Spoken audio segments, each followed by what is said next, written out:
కాకాని గోవర్ధన్ రెడ్డి వైసీపీకి సంబంధించినటువంటి మాజీ మంత్రిని వంశీలాగానే ఇప్పట్లో బయటికి రానియకూడదు అన్నటువంటి చాలా పట్టుదల ఉంది.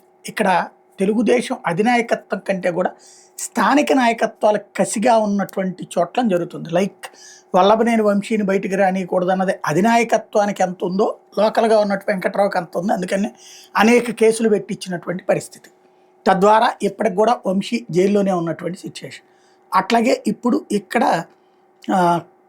మొన్న కాకాన్ని అరెస్ట్ చేసి సోమిరెడ్డికి చాలా కసి ఉంది. ఆ కసి తీర్చుకునే ప్రయత్నంలో ఉన్నారు.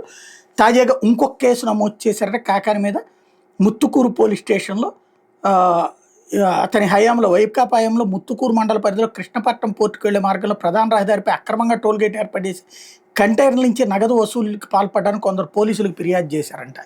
అది ఇప్పుడు ఏం చేస్తారు, ఏం తెలుస్తారు? ఎవరో కంప్లైంట్ చేశారు, చేసేస్తారు. తెలుగుదేశం వాళ్ళే కంప్లైంట్ చేస్తారు. ఇంకోటి ఆ రోజున ఇప్పుడు కూడా అయ్యే జరుగుతున్నాయనినే కదా మొన్న వార్తలు వస్తున్నటువంటిది.